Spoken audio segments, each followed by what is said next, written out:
Hello everybody, Jason here from the At the Coalface podcast. I've created a new sub-series called Mentoring Moments, and Mentoring Moments is composed of clips taken from my one-on-one and group mentorship sessions where we discuss e-commerce, digital, retail, and so much more. Hopefully you get a lot out of this. Enjoy.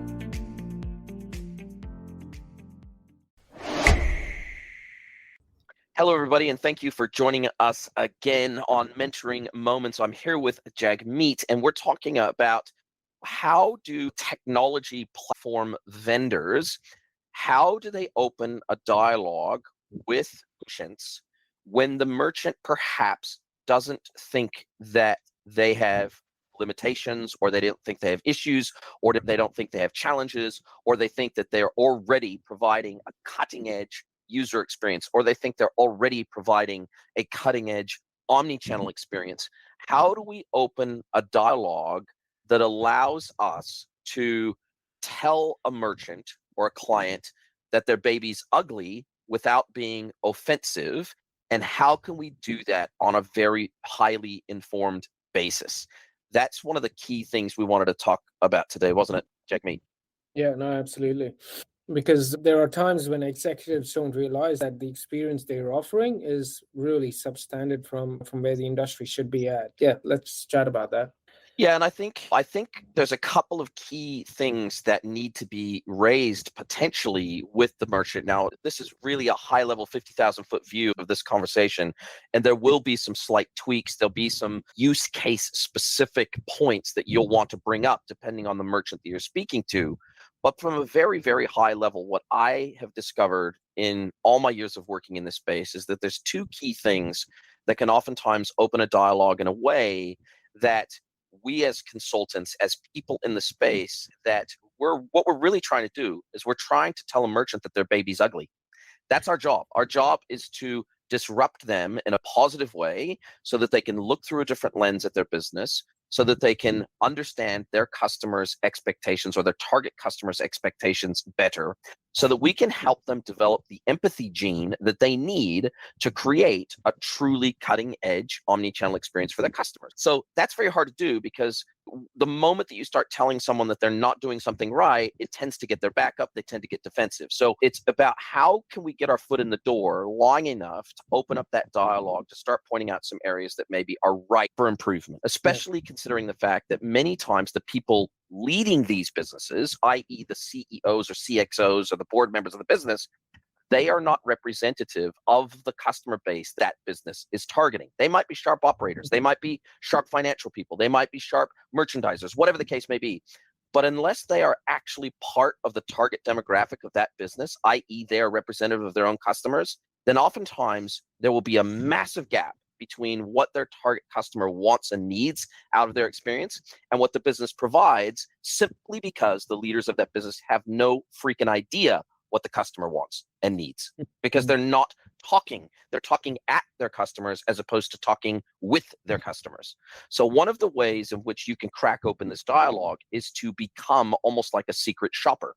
So you can shop online with their website. For example, you can add products to your cart on the website. You can abandon your cart. You can walk into the store. You can say, do you have my cart accessible? Because I'd like to talk to you about a couple of the products that I put in my cart from home or on your phone. You could go through the process of getting a store credit if they offer store credits from them. You could return something and get a store credit. You could walk into a store and say, hey, do you have access to my store credit so I can use my store credit in store that I've had assigned to me online? If they've got a loyalty program, you could make a purchase that earns loyalty, and then you could walk into the store and you could see whether your loyalty points or loyalty dollars, whatever it might be, are usable in store at the point of sale if you give them your email address, for example. You could look at their website for the promotions that they're currently running online. Then you could go in store and you can see whether you qualify for the same promotions in store that they're running online. So there's all sorts of, and even with specific coupon codes and the like, there is many instances where a brand thinks that they're providing an omni-channel experience, but they don't know how and why, and specifically in which scenarios and use cases that they're not offering an omni-channel experience. You could buy something online. You could walk into one of their physical stores with that good and say, hey, I'd like to return this. I bought it online, but I'd like to return it in store. Or you could buy online and buy for click and collect, and then see what you could actually test out what their click and collect experience is like, and look at the friction and look at the pain points throughout that process. You could, on their website, try to find out whether they've got a specific item in stock at their stores on that product page. You could go to the product page and see whether they provide a seamless stock availability experience in their e-commerce website. So there's probably 10 to 20 different areas of very specific omni-channel experiences where it's highly unlikely that any merchant you would look to engage with is doing them all, or at least doing them all well, right? And so that provides an opportunity for you to have a dialogue with them and say, look, I've actually been a customer of yours. I've gone through the customer journey with your brand. I've gone through the customer journey online, in store, etc. And here's some ways in which I believe, and I wanted to give you tangible examples. So I wanted to become a customer of yours. So that instead of trying to make up reasons of how you can improve your omnichannel experience, I want to give you contextual, relevant scenarios where today I believe your omnichannel experience is lacking as of 2022 coming into 2023 with what your target demo is expecting out of doing business with you. Here's some ways in which I believe you're falling short based on all the experience I have with other verticals, other customers in your vertical, other merchants that I'm having a dialogue with every single day. Here is the type of overlap and the completely seamless digital experiences that we're trying to help brands create. And here are the gaps that I believe at the moment I've identified where, yeah, sure, you're doing these 5 things really well, but here's 10 to 15 other things that you have some room for improvement on. And I'm looking at this through the lens of your target demographic customer. That's the lens I'm looking through. And so I did some secret shopping, and here's the experience that I had, and here's the things that I discovered. And so I think if you approach it through that lens, I think if you approach it through the lens of the customer, then instead of coming across as a salesperson, you're coming across as a empathetic customer advocate on behalf of that brand.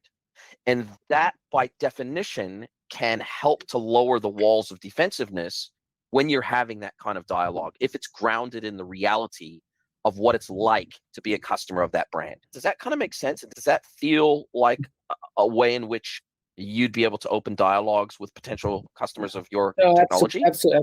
Absolutely, Jason. And we've done that at a couple of cases as well. The challenge with that approach is it is the time-consuming approach, and you will not always be able to spend that kind of time.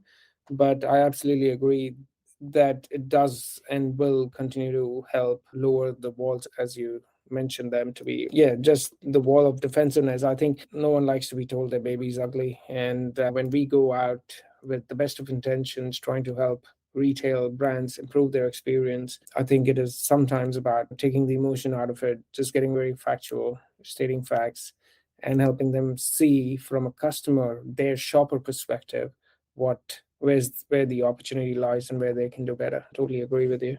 The other alternative, if you don't want to do that and you don't want to come to them with some recommendations before they've even formally engaged with you and you're in that early feeling each other out stage, you can do some very light discovery by asking them some key questions and say, hey, if I buy online from you today and you have a loyalty program, do I have access to that same loyalty program in store as I do online? If I get issued with a store credit online, let's say I return something to you, give me a store credit online, am I able to go in the store and am I able to claim that store credit in store just like I am online?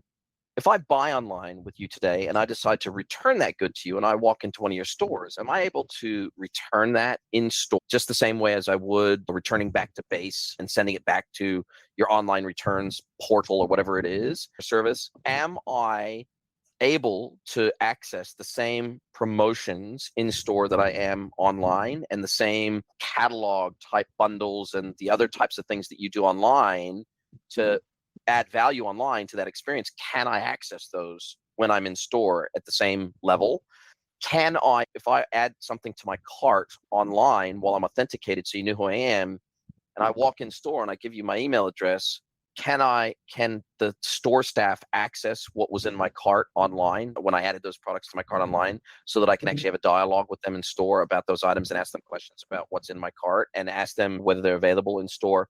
Can I go to a product page on your website and can I see the inventory availability for that item on every store in your chain, searching for it on the product page. So I think you can, without going through the process, I think you can, through the process of asking 5 to 6 really hyper-targeted questions, I think you can achieve something similar just by asking questions and asking smart questions. So when they tell you, no, we already do a full omni-channel experience, everybody's understanding of what that means is different. And so what we're trying to do is we're trying to modernize their thinking about what constitutes an omni-channel experience as of 2022, not 2012. And that's the problem, is that a lot of these business leaders, they're looking through the lens of omni-channel, but they're looking through it through a 2012 lens of omni-channel, not a 2022, 23 lens of omni-channel. And so it's about how can we ask them really smart questions that starts to get their creative juices flowing, that starts to get them questioning their own omni-channel experience, as opposed to us trying to poke holes in their omni-channel experience. So there's a few different ways to do it, but I think anything that opens a dialogue and shows that you care and have empathy for the experience that their customers have or don't have today, I think that's a really solid place to start. No, absolutely. Like I said, I do agree. And it is always about relating to the customer. It's never about a sale that you want to make. It's about a problem that the customer wants and is willing to solve, and how you can assist them in that process. There are times when I've said to certain executives where we've asked, do you do click and collect today? And they're like, yes, we do. And it's really, sometimes it is click and collect, but sometimes it is click today and collect maybe 3-4 days later. And I see when you mentioned the whole concept of contextualize it to 2022, not 2012, makes a lot of sense. Thanks for that.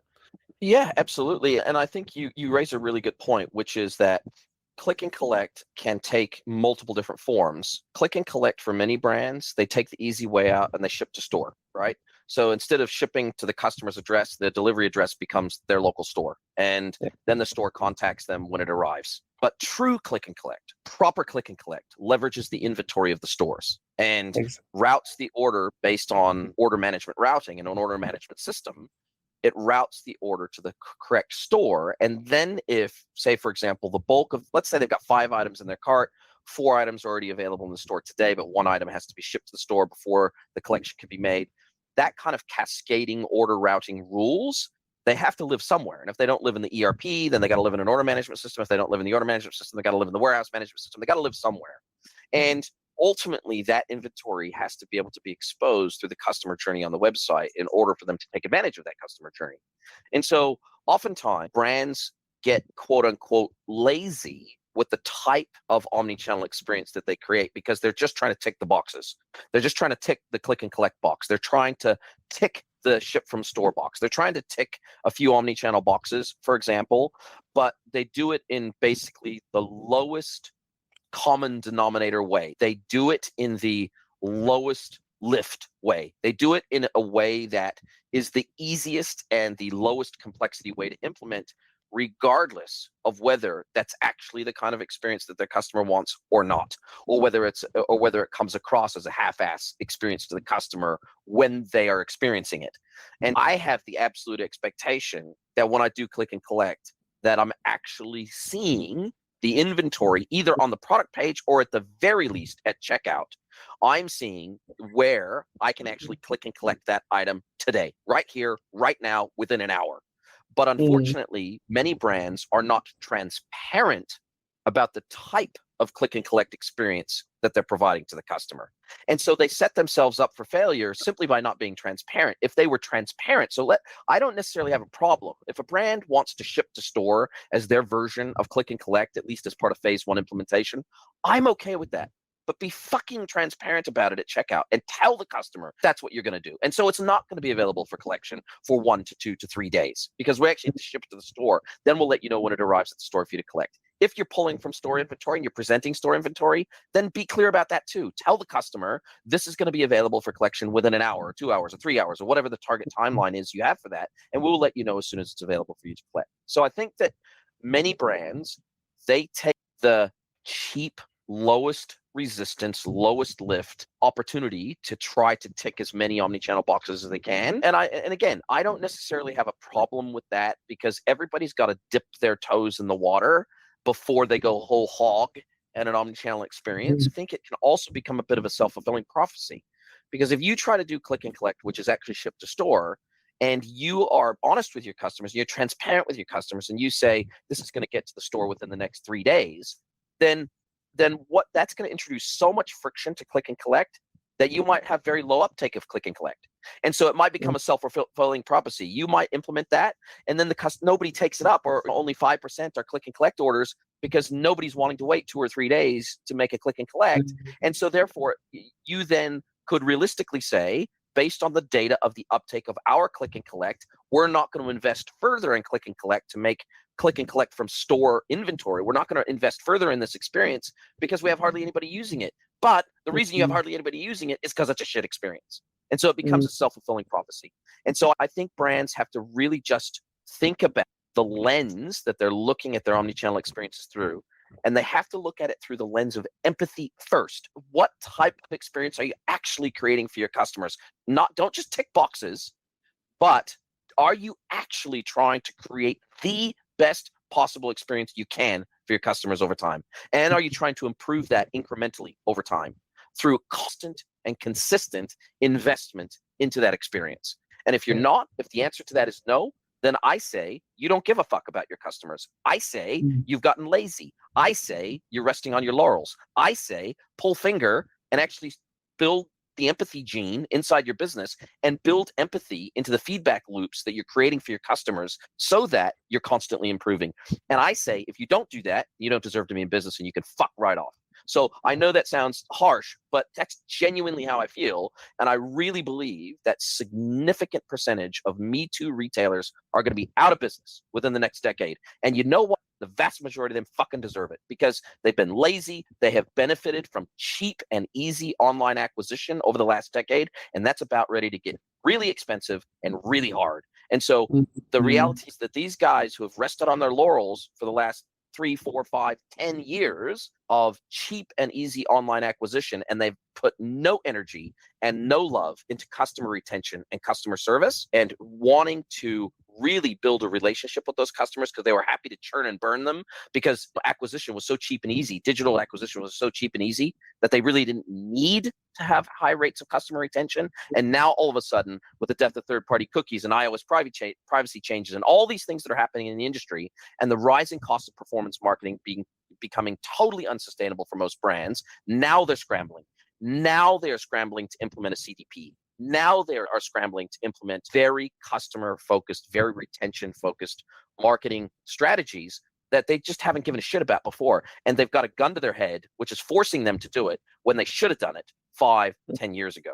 And so I just do not have a lot of tolerance, and I do not have a lot of sympathy for these retail brands that are going to go under over the next 10 years because they were so friggin' lazy that their business deserves to go to the brands that have always loved their customers and have always had empathy for their customers. That's just the position I take. Yeah. Now, which leads me to a very interesting point. So when you talk about all these privacy changes and the cost of acquisition going up, or perhaps despite the cost going up, perhaps certain situations you might still not be able to get access to those customers like you were able to in the past. How do you see that? Some parts, again, you've touched upon, but how do you see that impacting the fashion, footwear, retail businesses? And also, what can those retail businesses do to come around those bits?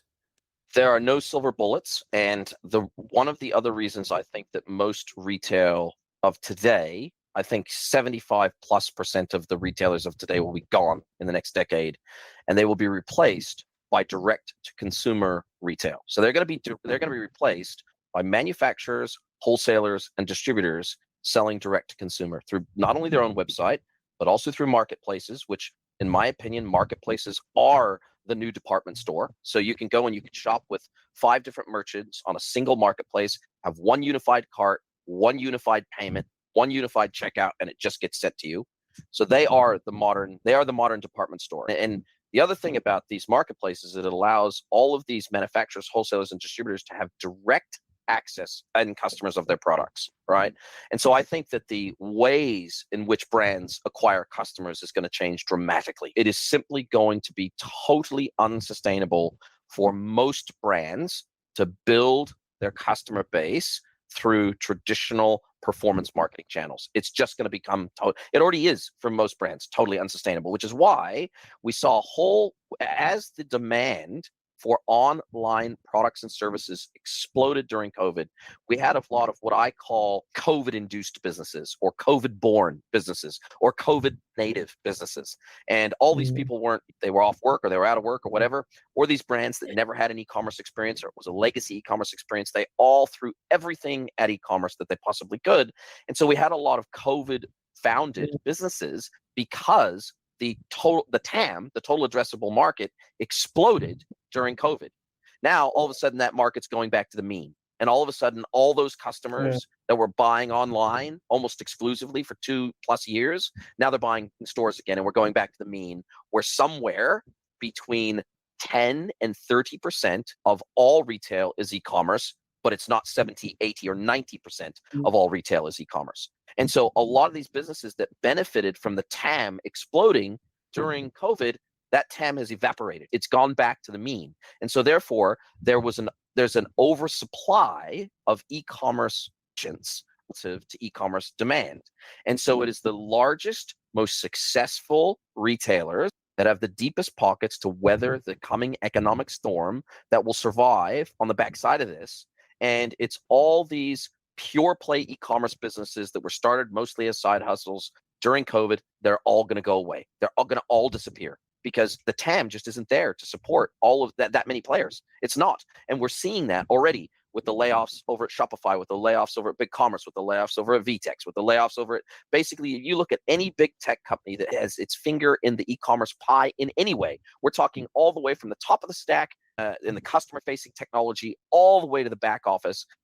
Virtually every single technology vendor that touches the e-commerce space or touches the commerce space at all, they're all doing riffs. They're all laying people off because the total addressable market has shrunk so dramatically since the end of COVID.